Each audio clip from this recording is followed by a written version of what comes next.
আচ্ছা OP47 আপডেটের পর আমাদের কি হচ্ছে, এটা স্লাইড করে আমাকে কোথায় নিয়ে যাচ্ছে? আর আপডেটের পর ক্লক টাওয়ারে কিভাবে আমাদের এখানে গেট আসলো, আর আকাশের কালারই বা কিভাবে পরিবর্তন হয়ে গেল, আর এখানে আমাদের গিফট বক্সটা পড়ে আছে কেন, আর এটা কাজটাই বা কি? এছাড়া তোমাদের সবচেয়ে ডিমান্ডেবল ওয়ান পাঞ্চ ম্যান M87টা কিন্তু রিটার্ন করতে যাচ্ছে। আদৌ কি জানো যে ওয়ান পাঞ্চ ম্যান M87টা কবে এবং কোন ইভেন্টের মাধ্যমে রিটার্ন করা হবে? আর এই মাসে মিস্ত্রি শপ ইভেন্টটা কিন্তু একদমই বাছা করা হয়েছে। আদৌ কি এই মাসে আমরা লাকি শপ ডিসকাউন্ট ইভেন্টটা দেখতে পাবো? আর তোমাদের সবচেয়ে ডিমান্ডেবল জার্সি রয়্যাল ইভেন্টের ইন্টারেস্টিং কিছু আপডেট নিয়ে কিন্তু আজকের এই গুরুত্বপূর্ণ ভিডিওটি সাজানো হয়েছে। আর হ্যাঁ, রাত 12টা আপডেটের গিভওয়ে উইনারকে তোমরা এখন স্ক্রিনের উপর দেখতে পাচ্ছ। তার মতো তোমরা ফ্রিতে উইকলি পেতে চাইলে কিন্তু অবশ্যই ভিডিওটি লাইক করে দিও, চ্যানেলটা সাবস্ক্রাইব করে রেখো, আর তোমাদের ইউআইটা কিন্তু অবশ্যই কমেন্ট সেকশনে দিও। আর বেশি কথা বলবো না, আমি আমার কাছে থাকা গুরুত্বপূর্ণ ইনফরমেশনগুলো তোমাদের কাছে প্রেজেন্ট করতেছি, তোমরা জাস্ট মনোযোগ সহকারে ভিডিওটি দেখো। আচ্ছা, প্রথমত আমি তোমাদের OP47 এর আপডেটের বিষয়গুলো ক্লিয়ার করি। দেখো, কালকে রাতে কিন্তু অলরেডি আমাদের OP47 এর অ্যাডভান্স সার্ভারটা কিন্তু ওপেন হয়ে গেছে। আর এইবারকার OP আপডেটের অ্যাডভান্স সার্ভার স্টোরে কিন্তু অনেক কিছু পরিবর্তন করা হয়েছে। তার মধ্যে একটি পরিবর্তন হচ্ছে OP47 আপডেট পর কিন্তু এরকম কিছু স্লাইড দ্বারা কিংবা এরকম কিছু দড়ি দ্বারা কিন্তু আমাদের পুরো ম্যাপটা কিন্তু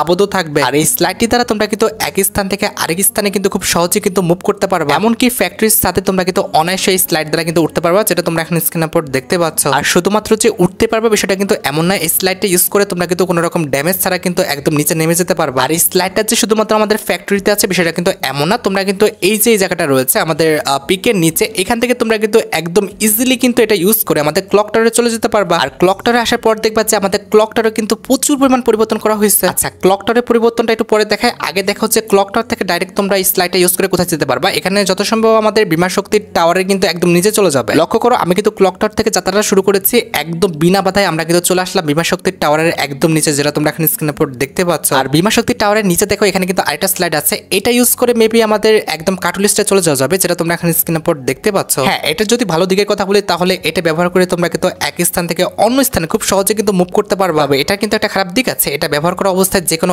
এনিমি কিন্তু তোমাকে খুব সহজে কিন্তু মারতে পারবে। তবে সবচেয়ে খারাপ দিকটি হচ্ছে একবার স্লাইডটা অন করলে লাস্ট মাথা পর্যন্ত না যাওয়া পর্যন্ত তুমি কিন্তু এটাকে থামাতে পারবে না। এক্ষেত্রে একটা এনিমি তোমাকে এই অবস্থায় দেখে খুব সহজে কিন্তু মেরে দিতে পারবে, তুমি কিন্তু এই অবস্থায় কিছুই করতে পারবে না। এই স্লাইডে থাকা অবস্থায় তুমি কিন্তু কোনো রকম গুলালো মারতে পারবে না কিংবা ফায়ারও করতে পারবে না। এছাড়া OP47 আপডেটের পর কিন্তু আমাদের ক্লক টাওয়ারটা কিন্তু সম্পূর্ণরূপে পরিবর্তন করে দেওয়া হবে, যেটা তোমরা এখানে স্ক্রিনের উপর দেখতে পাচ্ছ। ক্লক টাওয়ারে কিন্তু প্রচুর পরিমাণে স্নো প্লাস আইস পড়ে থাকে দেখবা। এছাড়া কিন্তু আমাদের আকাশের কালারও কিন্তু পরিবর্তন করে দেওয়া হবে, এমনকি সামনে কিন্তু একটি আইসের গেট তৈরি করে দেওয়া হবে, যেটা তোমরা এখানে স্ক্রিনের উপর দেখতে পাচ্ছ। গেটটা দেখতে কিন্তু সত্যি অনেকটা ভালো লাগছে। তবে সবচেয়ে ইন্টারেস্টিং বিষয়টি হচ্ছে আকাশের কালারটা। এই কালারকে কিন্তু আমাদের নর্দার্ন কালার বলে। বেসিক্যালি আমার জানা মতে বরফের দেশগুলোতে, বিশেষ করে আমাদের যে নরওয়ে দেশটা আছে, এই দেশটিতে বছরের যে কোনো একটা সময় কিন্তু এরকম আকাশের কালার পরিবর্তন হয়ে যায়, যেটাকে কিন্তু আমাদের নর্দার্ন কালার বলে। আপডেটের পর ক্লক টাওয়ারে কিন্তু আমাদের এরকম কিছু বক্স অ্যাড করা হবে, যেগুলোতে তোমরা কিন্তু কভার নিতে পারবে। এছাড়া ক্লক টাওয়ারে দেখো আমাদের ক্লক টাওয়ারের উপর থেকে একদম বড় ঘর পর্যন্ত কিন্তু খুব সুন্দরভাবে সাজানো হয়েছে। এমনকি সামনে আমাদের একটা গেট দেওয়া হয়েছে, যে গেটের মাথায় কিন্তু আমাদের একটা অ্যানিমেশন হচ্ছে। আমাদের আপডেটের পর তুমি যদি ক্লক টাওয়ারের পিছনের দিকে যাও তাহলে কিন্তু এখানে আমাদের স্নোম্যানের কিন্তু একটি মাথা পড়ে থাকতে দেখবা, যেটা তোমরা এখন স্ক্রিনের উপর দেখতে পাচ্ছ। এমনকি আমাদের ক্লক টাওয়ারের ডানে বামে সামনে সব জায়গায় কিন্তু কিছু না কিছু পরিবর্তন করা হয়েছে, যেটা তোমরা এখন স্ক্রিনের উপর দেখতে পাচ্ছ। যেদিকে তাকাবা সেই দিকে কিন্তু আমাদের স্নো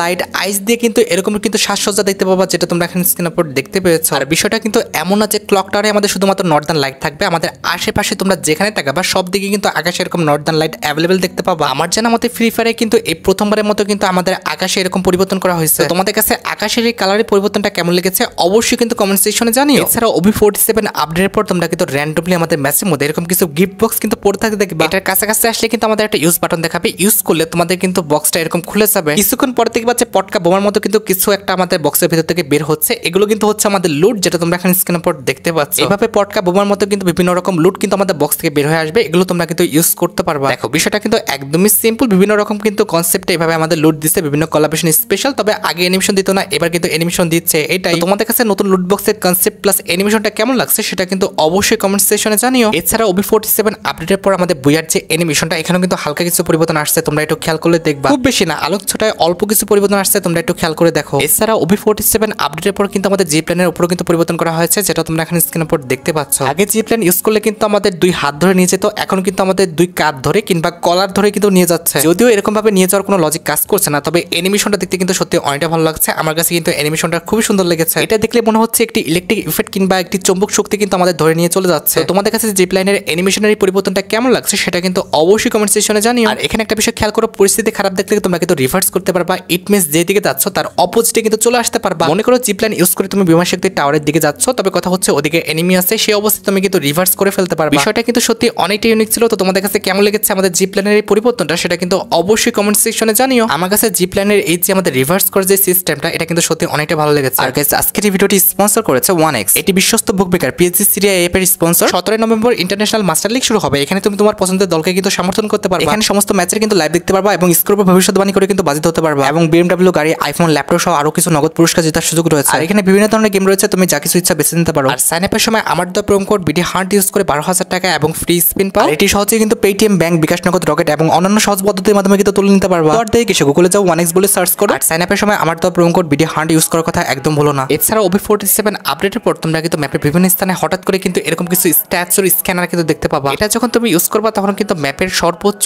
কোন জায়গায় বেশি এনিমি আছে তার 3টা লোকেশন কিন্তু তোমাকে দেখিয়ে দেবে, যেটা তোমরা এখানে স্ক্যানের পর দেখতে পাচ্ছ। এক্ষেত্রে তোমরা যারা রাশ দিয়ে গেম প্লে করতে পছন্দ করো তাদের জন্য কিন্তু ভালো হবে, তোমরা কিন্তু খুব সহজে এনিমির লোকেশন পেয়ে যাবা। আমাদের OB47 আপডেটের পর ম্যাপের বিভিন্ন স্থানে এরকম কিছু গাড়ি হলোগ্রাম থাকবে, যেটা তোমরা এখানে স্ক্যানের পর দেখতে পাচ্ছ। আর এই হলোগ্রামের কাছাকাছি এসে তোমরা যখন ইউজ বাটনে ক্লিক করে দেবা তখন কিন্তু উপর থেকে একটা গাড়ি তোমার সামনে পড়বে। এখানে একটু খেয়াল করো, আমি যখন ইউজ বাটনে ক্লিক করে দিলাম তখনই কিন্তু আমাদের একটা গাড়ি উপর থেকে পড়লো। আর এই গাড়িটা কিন্তু আমাদের অন্যান্য গাড়ির মতো না, উইন্টার ইভেন্ট স্পেশাল কিন্তু আমাদের এই গাড়িটা ডিজাইন করা হয়েছে। এই গাড়িটা আমাদের আনলিমিটেড সময়ের জন্য। ইট মিনস হচ্ছে আমাদের উইন্টার পরবর্তীতে থাকবে কিনা এটা কিন্তু 100% শিওর না। গাড়িটা দেখতে কিন্তু অনেকটা আমাদের বেবি বাথটাবের মতো লাগতেছে। ইট মিনস অনেকে গোসল করায় না বাচ্চাদের, সেইটার মতো লাগতেছে কিন্তু, অথবা বড় লোকের আইডিয়াল বাথরুমে কিন্তু অনেকটা আমাদের বাথটাবের মতো কিন্তু এরকম কিছু থাকে, তো সেটার মতো কিন্তু গাড়িটা লাগতেছে। তো তোমাদের কাছে গাড়িটা কেমন লেগেছে আর এটা আমাদের পার্মানেন্টলি রাখা হবে কিনা বা রাখলে ভালো হবে কিনা সেটা কিন্তু অবশ্যই তোমরা আমাকে কমেন্ট সেকশনে জানিও। দেখো বাইরে থেকে কিন্তু আমাদের গাড়িটার লুকটা কিন্তু সুন্দর লাগছে, তবে ভিতরে যখন উঠতেছি কিংবা চালাচ্ছি তখন কিন্তু অন্যরকম লাগতেছে, একদম কিন্তু বিদঘটে। এছাড়া OB47 আপডেটের পর কিন্তু আমাদের ম্যাপের বিভিন্ন স্থানে এরকম কিন্তু কিছু ক্রিসমাস ট্রি থাকবে, যেটা তোমরা এখানে স্ক্রিনের উপর দেখতে পাচ্ছ। এটা কিন্তু তোমরা কভার নিতে পারবা কিংবা এটার ভিতরে কিন্তু লুকিয়ে থাকতে পারবা। আর এখানে শেষ নয়, OB47 আপডেটের পর কিন্তু আমাদের ফিস্ট ফিনিশার বলে কিন্তু একটি সিস্টেম চালু হবে। যেভাবে তোমরা কাটানা দিয়ে কাউকে ফাইনাল শট দাও, সেম টু সেম ভাবে কিন্তু ফিস্ট দিয়ে মেরে কিন্তু তোমরা ফিস্ট দিয়ে কিন্তু এরকম ভাবে একটা ফাইনাল শট দিতে পারবা। এটা কিন্তু দেখতে সত্যি অনেকটা ইউনিক করা হয়েছে। আমার কাছে কিন্তু ফিস্ট ফিনিশারের যে সিস্টেমটা এটা কিন্তু সত্যি অনেকটা ভালো লাগছে। বিষয়টা খুবই ইউনিক ছিল প্লাস ইন্টারেস্টিং। তো তোমাদের কাছে কেমন লাগলো আমাদের ফিস্টের নতুন সিস্টেমটা সেটা কিন্তু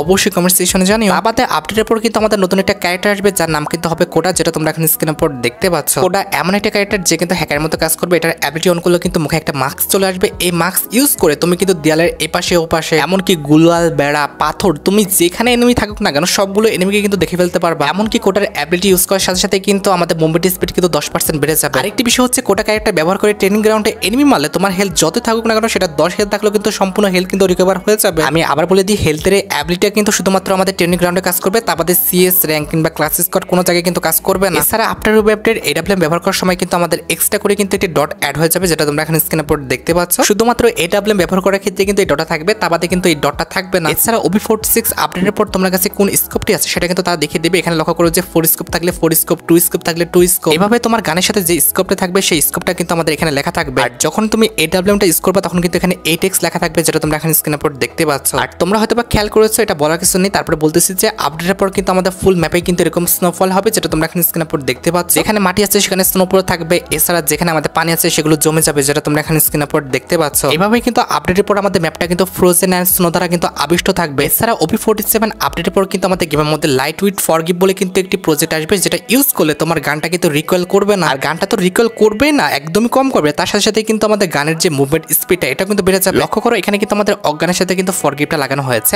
আর দেখতে পারতেছো কি পরিমাণ রিকয়েল ছাড়া কিন্তু ফায়ারটা হচ্ছে। আর ফরগিভ ছাড়া কিন্তু আমাদের নতুন একটা স্টক আসবে, এটা ব্যবহার করলেও কিন্তু আমাদের রিকয়েল কিন্তু রিডিউস হয়ে যাবে এবং তার পাশাপাশি কিন্তু আমাদের রেট অফ ফায়ারটা কিন্তু বেড়ে যাবে। লক্ষ্য করো আমি কিন্তু নতুন স্টকটা লাগিয়ে নিয়েছি। আর তোমরা তো জানো যে অজ্ঞান কি পরিমাণ রিকয়েল করে, তবে এখানে দেখো যে আমাদের স্টকটা লাগানোর পর আমাদের অজ্ঞানটা কিন্তু একদমই রিকয়েল করছে না। আর ফরগিভ স্টক ছাড়া আমাদের নতুন কিন্তু একটি ম্যাগাজিন আসবে, এটা ব্যবহার করলে কিন্তু আমাদের গানের যে এমন ধারণ ক্ষমতা এটা কিন্তু বেড়ে যাবে এবং তার পাশাপাশি কিন্তু রিলোড স্পিডও কিন্তু ইনক্রিজ হয়ে যাবে। আর মানে বুঝতে পেরেছো আপডেটের পর এই টাইপের ম্যাগাজিন, ফরগিভ কিংবা স্টক পেলে কি পরিমাণ সুবিধা পেতে যাচ্ছ। এছাড়াও OB47 আপডেটের পর কিন্তু আমাদের ওয়েল্ডিং মেশিনের মধ্যে কিন্তু পরিবর্তন আনা হবে। এখানে আপডেটের পর কিন্তু আমাদের ওয়েল্ডিং মেশিনের মধ্যে কিন্তু ক্যাটাগরি ওয়াইজ কিন্তু আইটেম রেটগুলো কিন্তু রাখা আছে। তারপরে আপডেটের পর ওয়েল্ডিং মেশিনে তোমরা কিন্তু সাইলেন্সার অ্যাভেলেবল দেখতে পাবে। আর হ্যাঁ, শুধুমাত্র বিয়ার নয়, CS এর মধ্যে কিন্তু আমাদের স্লাইডের সিস্টেমটা থাকবে, যেটা তোমরা এখানে স্ক্রিনের উপর দেখতে পাচ্ছ। এখানে দেখো আমি CS গেম প্লেটা স্টার্ট করছি, এরপর সামনে আগাতে দেখবা যে আমাদের CS এর মধ্যে কিন্তু স্লাইডের সিস্টেমটা রাখা হয়েছে। এটা ব্যবহার করে কোন দিকে যাওয়া যাবে আমি একটু দেখাই। এখানে দেখো আমি এটা ব্যবহার করলাম, এরপরে কিন্তু আস্তে আস্তে আমাদের যে ক্লক টাওয়ারের বড় ঘরটা আছে এর মধ্যে কিন্তু নিয়ে গেল। তার মানে আপডেটের পর কিন্তু এই সাইডের প্লেয়ারগুলো কিন্তু বেশি প্যারায় থাকবে, কারণ আগে আগে তোমরা চলে আসবে, এক্ষেত্রে কিন্তু তারা অনেক ঝামেলায় পড়ে যাবে। আচ্ছা, এর পরবর্তী আপডেটটি হচ্ছে আমাদের এলিমিনেশন রিপ্লে বলে একটি আপডেট। এটা আমি বুঝিনি, এখানে জাস্ট এলিমিনেশন হওয়ার পর পাশে কিন্তু এলিমিনেশন রিপ্লে বলে কিন্তু একটি কথা লেখা উঠতেছে। এটা আসলে আমি একদমই বুঝে উঠতে পারছি না, তোমরা যদি বুঝো অবশ্যই কিন্তু আমাকে কমেন্ট সেকশনে জানিও যে এটা কি বোঝাচ্ছে। ও আচ্ছা, বুঝতে পারছি, তোমাকে তোমাকে কে মারলো, কিভাবে মারলো সেটা তুমি দেখতে পাবা। ভাই সিরিয়াসলি অনেক সময় হয় না যে কোথা থেকে মারলো এনিমিটা, এটা আমরা বুঝতে পারি না, তবে আপডেটের পর কিন্তু আমরা জেনে যাবো সে হ্যাকার না নর্মাল প্লেয়ার। এখানে শেষ নয়, OB46 আপডেটের পর কিন্তু আমাদের হেডশট কাস্টম বলে কিন্তু নতুন একটি কাস্টম আনা হবে। এই কাস্টমের মধ্যে তুমি বডি শট যতই মারো না কেন এনিমি কিন্তু মরবে না। তুমি যদি হেডশট একটা মারো কিংবা দুইটা মারো তাহলে কিন্তু এনিমি মরে যাবে। এখানে লক্ষ্য করো আমি এতগুলো বডি শট মারলাম, এনিমি কিন্তু মরলো না, তবে আমি যখনই হেডশট মারবো তখনই কিন্তু এনিমিটা মরে যাবে, কারণ এটা কিন্তু হচ্ছে আমাদের হেডশট কাস্টম। এখানে হেডশট না মারলে কিন্তু এনিমি মরবে না। এছাড়া OB46 আপডেটের পর কিন্তু আমাদের কাস্টম রুম কার্ডের মধ্যে তোমাদের মাইকটা তোমরা কিন্তু অল অফ কিংবা গ্রুপ করে কিন্তু রাখতে পারবা। বর্তমানে কিন্তু শুধুমাত্র অন আর অফ করা যায়, তবে আপডেটের পর কিন্তু অন অফ এবং আমাদের গ্রুপ তিনটা কিন্তু করা যাবে। এছাড়া OB47 আপডেটের পর আমাদের উইন্টার ইভেন্ট স্পেশাল যে প্লেনের কালারটা এটা কিন্তু পরিবর্তন হয়ে যাবে, যেটা তোমরা এখন স্ক্রিনের পর দেখতে পাচ্ছ। প্লেন বলতে আমি ওয়েটিং লবিকে বোঝাচ্ছি, এটার কিন্তু স্পেসটা কিন্তু একটু বাড়িয়ে দেওয়া হবে। এছাড়া আপডেটের পর কিন্তু আমাদের নতুন একটা গান আসবে, এই গানটার নামটা কিন্তু হবে M590, যেটা তোমরা এখন স্ক্রিনের পর দেখতে পাচ্ছ। এটা একটা শর্ট গান হবে, তবে এটা কিন্তু এমন থাকবে একটা গুলি করার পরে কিন্তু আমাদের আবার রিলোড করতে হবে। এই গান দিয়ে একটা হেডশট মারলে কিন্তু 700 থেকে 760 পর্যন্ত ড্যামেজ দিবে, আর একটা বডি শট দিলে কিন্তু আমাদের 130 থেকে 170 করে কিন্তু ড্যামেজ দেয়। তো যাই হোক, OB46 স্পেশাল আমাদের যতগুলো পরিবর্তন আসবে প্রত্যেকটা পরিবর্তনের বিষয়ে আমি তোমাদের A to Z ক্লিয়ার করে দিলাম। আপকামিং সময় আরো কিছু পরিবর্তন আসলে সেই ভিডিওগুলো আমার কাছে আসলে অবশ্যই আমি তোমাদের রিভিউ করে দিব। সেজন্য চাইলে তোমরা কিন্তু আমাদের এই চ্যানেলটা সাবস্ক্রাইব করে রাখতে পারো যদি তোমরা দেখতে চাও। আচ্ছা, এবার সাথে আমাদের ভিডিও মেন টপিকের দিকে, যেটার জন্য তোমরা অনেকে অপেক্ষা করে আছো। এটা আমাদের আর অন্য কোনো ইভেন্ট নয়, এটা হচ্ছে তোমাদের সবচেয়ে demandable one punch man M87 return related update. Winter event special November মাসে কিন্তু আমাদের একটি M87 রয়্যাল ইভেন্ট আসবে, যে রয়্যাল ইভেন্টের প্রি অ্যাক্সেসটা তোমরা এখন স্ক্রিনের পর দেখতে পাচ্ছ। এখানে আমাদের রয়্যাল ইভেন্টে কিন্তু মোট 4টা গান থাকবে, তার মধ্যে একটি কিন্তু হচ্ছে আমাদের ট্রপিক্যাল প্যারট M87। আমাদের রয়্যাল ইভেন্টের মেন ফোকাস হিসেবে তোমাদের সবচেয়ে ডিমান্ডেবল যে M87টা রয়েছে, ইট মিনস আমাদের ওয়ান পাঞ্চ ম্যান M87 এটা কিন্তু আমাদের উইন্টার ইভেন্ট স্পেশাল গেমের মধ্যে রিটার্ন করা হবে। আমরা এটা 100% কনফার্ম থাকতে পারো যে নভেম্বর মাসের ফার্স্ট উইকের মধ্যে, আর তা নাহলে কিন্তু লাস্ট উইকের মধ্যে তোমরা কিন্তু M87 এই রয়্যাল ইভেন্টটা গেমের মধ্যে অ্যাভেলেবল দেখতে পেয়ে যাবা। তো তোমরা রেডি তো আমাদের M87 এর রিঙ্গল ইভেন্টটা দেখার জন্য? আসলে তোমরা রিঙ্গল ইভেন্ট থেকে কোন M87টা বের করতে যাও সেটা কিন্তু অবশ্যই কমেন্ট সেকশনে জানিও। আর গাইস, বর্তমানে যে আমাদের গেমের মধ্যে ডিসকাউন্ট ইভেন্টটা চলছে, ইট মিনস মিস্ট্রি শপ ইভেন্টটা চলছে। এই মিস্ট্রি শপ ইভেন্টের মধ্যে কিন্তু ভালো কোনো আইটেম ডাটি দেওয়া হয় না, তবে টেনশন করো না, ডিসেম্বর মাসে কিন্তু আমাদের মিস্ট্রি শপ ইভেন্টটা দেওয়া হবে না। ডিসেম্বর মাসে তোমরা কিন্তু winter event speciality lucky shop discount event কিন্তু গেমের মধ্যে অ্যাভেলেবল দেখতে পেয়ে যাবা। আর যে লাকি শপ ডিসকাউন্ট ইভেন্টে কিন্তু উইন্টার ইভেন্ট স্পেশাল ভালো ভালো আইটেম ডাট বান্ডেল, তার পাশাপাশি কিন্তু ইভোগানের বক্সও কিন্তু অ্যাভেলেবল দেখতে পেয়ে যাবা। এবারে মিস্ট্রি শপ ইভেন্টে কিন্তু আমাদের ইভোগানের বক্স দেয়নি, তবে টেনশন করতে হচ্ছে না। অবশ্যই কিন্তু পরবর্তী মাস ইট মিনস ডিসেম্বর মাসের 5 তারিখে এই লাকি শপ ডিসকাউন্ট ইভেন্টটা আমাদের গেমের মধ্যে অ্যাভেলেবল করা হবে। এর মধ্যে অবশ্যই কিন্তু আমাদের ইভোগানের বক্স, এছাড়া বুয়া পাসের বক্স সব ভালো ভালো বান্ডেল রাখা হবে। তো তোমরা একদমই টেনশন না নিয়ে পরবর্তী মাসের 5 তারিখ পর্যন্ত অপেক্ষা করো। আর গাইস, তোমরা যারা রাতবাট আপডেটের জন্য অপেক্ষা করতেছো তাদের বলি, রাতবাট আপডেটটা কিন্তু অলরেডি আমি ভিডিও ফার্স্টে বলে দিয়েছি, তোমরা যারা দেখোনি চেক আউট করে আসতে পারো। আজকের মতো ভিডিও এই পর্যন্ত, দেখা হবে অন্য কোনো ভিডিওতে। আল্লাহ হাফেজ।